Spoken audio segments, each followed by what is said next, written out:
안녕하세요. 김종갑의 경제부동산입니다. 구독 알림 부탁드립니다. 한국은행이 부동산 위기를 선포하였습니다. 그만큼 상황이 미친 듯 심각합니다. 부동산 붕괴 위험성이 2008년 금융위기를 넘어선 가운데 민간과 자영업자 부채, 건설사 부도 위험지수, 금융권 부실이 점점 치솟고 있습니다. 집값 폭락은 내년이 최고치로 진짜 위기는 시작도 안 했다는 점이 문제입니다. 벌써 이 지경이 될 줄을 누가 알았겠습니까? 적은 자본금으로 값비싼 아파트를 헐값에 잡을 수 있습니다. 유료상담은 010-3999-8898 제가 직접 매수 타이밍과 입지 추천해드립니다. 전화 주십시오. 한국은행 위기 선포 상황이 미친 듯 심각합니다. 지금 부동산이 불타고 있죠. 자, 여기 보세요. 이제 오늘 제일 중요한 게 이겁니다. 도대체 언제 집을 잡아야 하느냐? 이거는 몇 가지, 딱 세 가지 정도만 기억을 해놔도 뭐 크게 실수는 안 할 거예요. 먼저 선도지수, 이제 선도 아파트 앞에서 끌어당기는 아파트가 상승하면 매수 타이밍입니다. 뭔 말이냐? 선도라는 말은 이제 강남 지역 중에서 어디가 제일 비싸요? 좋아요. 강남이죠. 강남이 제일 먼저 뛰는 거예요. 그 다음에 일반 아파트들 분양을 받았거나 새 아파트 분양권, 바로 얘들이 먼저 가요. 새 아파트들. 이게 또는 호재가 많은 곳들, 이제 GTX라든가 이런 것들이 폭락장에는 아예 쥐약인데 올라갈 때는 이제 먼저 반등할 수도 있어요. 아무튼 강남 그리고 분양 관련된 거 피가 붙거나 세 번째 호재가 있는 것들이 먼저 뛴다. 이게 선도가 먼저 뛴다. 그러면 타이밍입니다. 두 번째 가격에서 접근할 수가 있어요.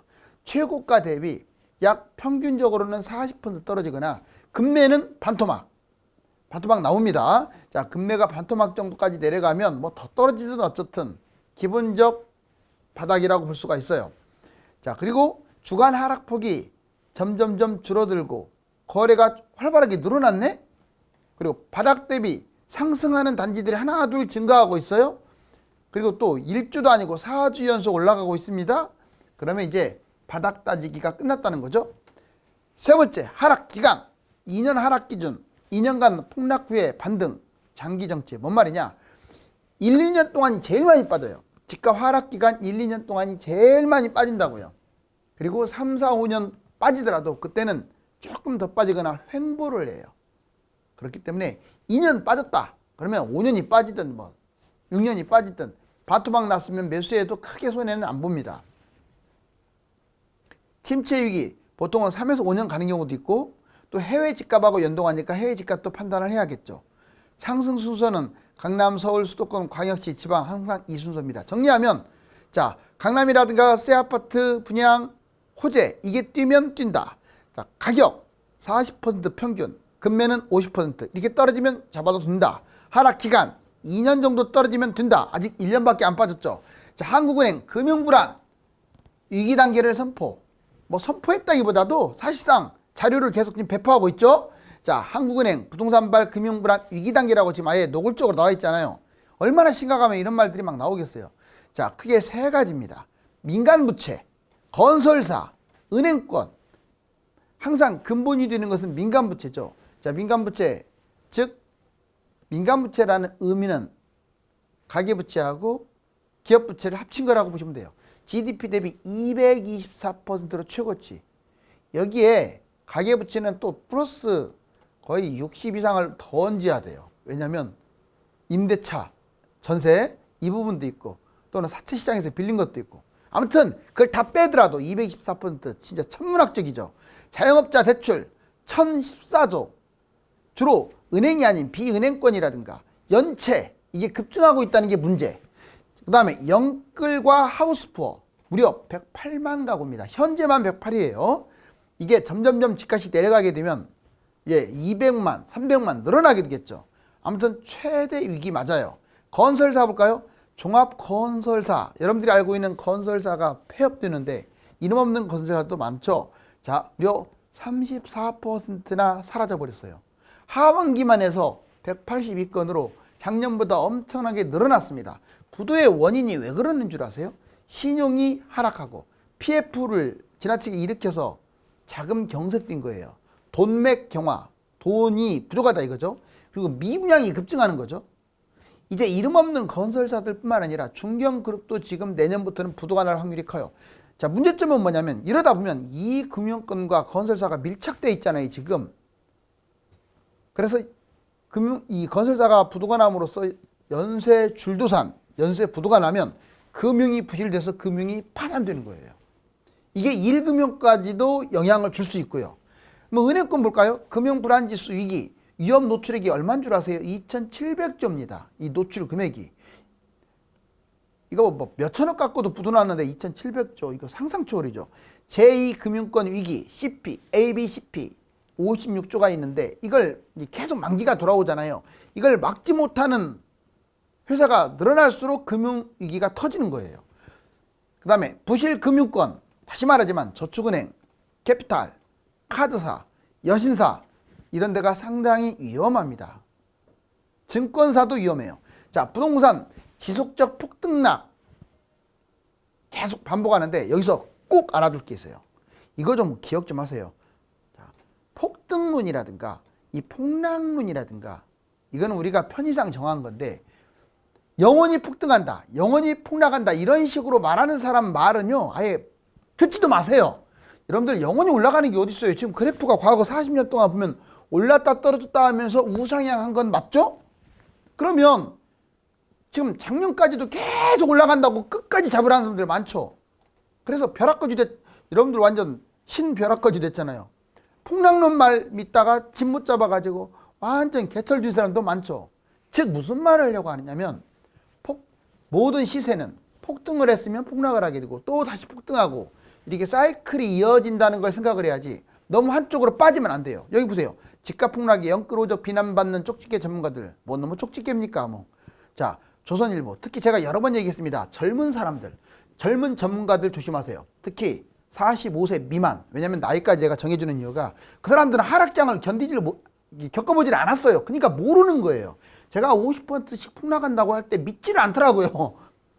지금 그렇게 사실상 더 빠지고 있는 것들 속출하잖아요. 과거는 미래의 거울인 거예요. 그러니 그렇게 그래프만 보고 조금 빠진 것처럼 보이니까 폭등장에도 추천을 하죠. 자, 이제 내용 보자고요. 상승론, 지속적 폭등을 주장하는 사람들. 이 사람들은 꼭지에서 이제 이 사람 말 믿고 꼭지에서 영끌 또는 갭 투자하는 사람들 많을 거예요, 아마. 또는 좋지도 않는 막연한 빌라를 잡았거나 이런 사람들은 집값이 지금 대폭락하고 있죠. 결국 나중에 심하면 경매 위험에 노출되고 가정이 파탄될 수가 있어요. 진짜 심각합니다. 꼭지에서 무리하게 잡아버리면. 그럼 두 번째, 하락론, 폭락론자도 좋지는 않아요. 지속적으로 폭락만 주구장창 떠들어대면 자, 바닥에 내 집을 팔아버릴 수도 있어요. 자꾸 폭락론자들이 떠들어대니까. 또는 바닥에 집을 못 잡아. 결국 집값이 대폭등을 해가지고 벼락거지가 되어버렸어요. 뭐 파탄까지는 아니지만 가정이 맨날 싸웁니다. 불화. 그럼 여러분들이 짚고 넘어가야 할 건 바로 이거 중도론이에요. 중도론은 회생론자가 아니에요. 기회주의자가 아니에요. 어차피 집값이 과거에 올랐다 떨어졌다 하면서 우상향 했으니까 그것을 그대로 여러분들이 따라가면 되는 거예요. 자, 상승 하락이 반복된다는 주장이 가장 맞아요. 이게 또 진리고요. 어디 폭등론, 어디 폭락론 이것만 강조합니까? 자, 폭락장에는 매수하고 폭등하면 팔아라. 또는 뭐 실거주라면 내 아파트가 괜찮다면 지속적으로 보유해도 돼요. 좋지 않다면 던져야죠. 자, 그리고 집값은 폭등하고 폭락합니다. 결국 이 말을 따르는 사람들은 나도 모르게 시세 차익을 많이 거두고 또 가정을 안정적으로 꾸려갈 수가 있어요. 잊지 마세요. 자, 매매가 전세가 이것도 아주 중요한데 오늘 중요한 내용들 제가 설명을 많이 해드리네요. 자, 이게 크게 1단계, 2단계, 3단계, 4단계. 먼저 지금 상황을 1단계로 볼게요. 매매가 막 내려가고 있죠. 전세가도 무지막지하게 내려가고 있어요, 지금. 그쵸? 자, 여기 보세요. 매매가 하락, 전세가 하락. 이건 하락기, 급락기 흐름입니다. 지금 폭락하고 있다는 거예요, 완전히. 완전히 폭락하고 있죠. 그러다가 완전 바닥까지 내려가면 어떤 일이 벌어진 줄 아세요? 뭐 1년이, 2년이 빠지든 3년이 빠지든 바로 이렇게 갑니다. 2단계. 매매가가 횡보해요. 더 이상 안 떨어지고. 전세가도 횡보합니다. 매매가 보합, 전세가 보합. 하락 멈추고 보합으로 이렇게 가는 거예요. 여기서 왔다 갔다 하겠죠. 이게 예를 들자면 아까 매매가 전세가 하락하는 게 과거에 2009년에서 2013년이었다면 2022년이 바로 이 모양이죠. 2023년부터가. 그리고 지금 이 모습은 과거로 따지면 2014년에서 한 15년? 앞으로 미래의 모습을 따지자면 빨라야 2024년에 이 모습이 나올 것 같아요. 횡보하는 거. 그리고 3단계. 이제 매매가가 치고 갑니다. 전세가는 그대로인데. 자, 매매가 상승, 전세가 부합. 이게 바로 회복기예요. 회복기. 상승기. 초기. 이때라도 집은 잡는 거예요. 바닥에서 못 잡았으면. 자, 보면 2016년에서 2018년이 이 모습이 많아요. 그리고 2025년부터 아마 뛰지 않을까, 이건 이제 예측입니다. 자, 이제 마지막으로 4단계. 바로 이거예요, 이거. 21년만 해도 바로 이 모습이었어요. 지금하고 완전 반대 모습이네요. 매매가 폭등, 전세가 폭등. 자, 상승기, 폭등기 흐름. 이게 폭등기, 상승기 흐름이죠. 2019년에서 2022년까지 바로 이런 모습을 보였어요. 그 다음에 2028년 이후로나 이런 모습이 나올 것 같아요. 자, 이번에 폭락 아파트가 유리할까요? 안 떨어진 것이 유리할까요? 지금 여러분들 어떤 아파트는 반토막 가까이도 막 내려왔는데 어떤 것은 거기서 움직이질 않아. 근데 사람들이 참 희한해요. 진짜 너무 몰라도 너무 몰라요. 왜냐면 많이 빠진 것은 사기가 싫어져. 원래 그걸 사는 거예요. 설령 이 시점에 사면 안 되지만 꼭 사더라도 많이 빠진 걸 잡아야 나중에 피해가 덜한 거예요. 그런데 안 빠진 것들, 버티는 것들은 여기가 엄청 좋은 줄 알아요. 다음에는 많이 더 뛸 것이다. 안 빠졌으니까. 반대인데 얘는요, 나중에 한 방에 빠져버리는 거예요. 그리고 올라갈 때도 별로 못 가요. 안 빠졌기 때문에. 즉 무슨 말 하려고 하느냐. 자, 왼쪽은 많이 빠진 거, 오른쪽은 덜 빠진 건데 잡더라도 왼쪽을 잡고 오른쪽은 쳐다보지도 마시라고요. 결국은 나중에는 다 같이 떨어져요. 올해 이렇게 많이 빠졌으면 얘들은 내년에는 덜 빠져. 오른쪽. 얘들이 올해는 덜 빠졌으면 내년에 망하는 거예요. 볼까요? 자, 이렇게 지금 2015, 17, 18 여기서부터 쭉 올라갔죠. 내려온 거 보세요. 여기까지 떨어졌어요. 지금 올라가기 직전에 가격까지 떨어졌어요. 한마디로 11억짜리가 어떻게 5억 2천. 거의 반토막도 더 났네요. 이런 아파트 지금 많이 보입니다. 이런 아파트 진짜 지금 계속 나오고 있어요. 그리고 근데 매물은 이제 여기에 있죠. 매물도 상당히 내려왔네요. 매물 분포도 초록색. 자, 여기 보세요. 이제 이 흐름이 11억이 5억으로 떨어졌다는 게 보이죠. 작년 8월에서 올해 11월 1년 만에. 그런데 오른쪽 한번 봐볼래요? 이런 그래프도 있습니다. 자, 이제 선을 그어놨는데 이렇게 올라갔는데 떨어진 건 애게 조금밖에 안 빠졌어. 오히려 거래된 매물보다 이게 보세요. 매물이 더 밑에 있어. 6억 6,700이 5억 7천. 별로 떨어지질 않았어요. 떨어지기는 좀 했지만. 자, 폭락 아파트. 얘는 좋다. 1년 만에 60% 바닥 근처까지 폭락을 해버렸어요. 반토막이 넘어간 거죠. 내년에 소폭 하락할 것으로 예상합니다. 얘는 많이 안 빠져요. 여기서 이렇게 떨어지지 않아요. 여기서 끝나요. 거의. 조금 더 내려가거나. 지나친 급등. 투매. 바로 이런 것 때문에 이게 나온 거야. 관망 후에 좀 더 빠지는 매물들을 잡으면 괜찮습니다. 근데 얘 보세요. 버티고 있죠. 버티고 있어요. 좋지 않습니다. 자, 마이너스 16%. 매물이 낮다. 안 빠지는 것으로 착각할 수 있어요. 근데 매물도 지금 많이 내려오긴 했지만 왜? 덜 빠졌으니까. 그리고 내년에 많이 빠질 거예요. 올해 덜 떨어졌으니까. 내년에는 이렇게 내려갈 거예요. 이제. 자, 이제 2019년 수준 하락할 때까지 얘는 기다려야 돼요. 그래서 안 빠진 것들은 쳐다보지도 말라는 말을 제가 여러 번 합니다. 굳이 따지면 이쪽은 일기 신도시 분당이나 평촌이나 아니면 저기 여의도나 이런 쪽인 것 같아요. 이거 내년에 망한다고 보고 이쪽은 뭐 웬만한 곳들. 자, 이제 민간 신용 GDP의 224% 금융불안 위기 단계입니다. 지금 아주 심각하죠. GDP 224%. 이거 보세요. 200에서 223. 점점점 늘어나고 있어요. 빚이. 그리고 여기 금융불안지수 여기 보세요. 글로벌 금융위기 때 57이었는데 코로나 터지자마자 24. 지금 쭉 내려다가 이제 다시 또 금융불안지수가 올라가고 있죠. 23까지. 이거 이렇게 치솟는 것은 시간 문제입니다. 자, 저축은행, 증권사, 캐피탈사, 카드사를 조심해라. 왜? 계속 내려가고 있잖아요. 부실을 경계해야겠죠. 지금 카드사, 캐피탈사 다 마찬가지. 늘어나는 자영업자 대출. 자영업자도 기하급수적으로 불과 1년밖에 안 됐는데 자, 8,887조가 1,000조가 넘어서 버렸어요. 이렇게. 자영업자들이요. 거의 평균적으로 3억에서 5억 대출을 꼈어요. 특히 우리나라가 자영업이 너무 많아요.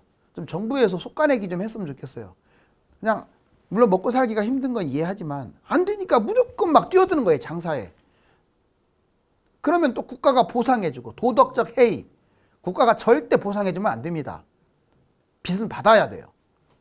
자, 여기 보시면 집값 폭락 한국 1등, 아파트값 사상 최대 폭락. 여기 보시면 제일 밑에 자 56개국에서 우리나라가 1등이에요. 사우스코리아 여기 마이너스 12.4.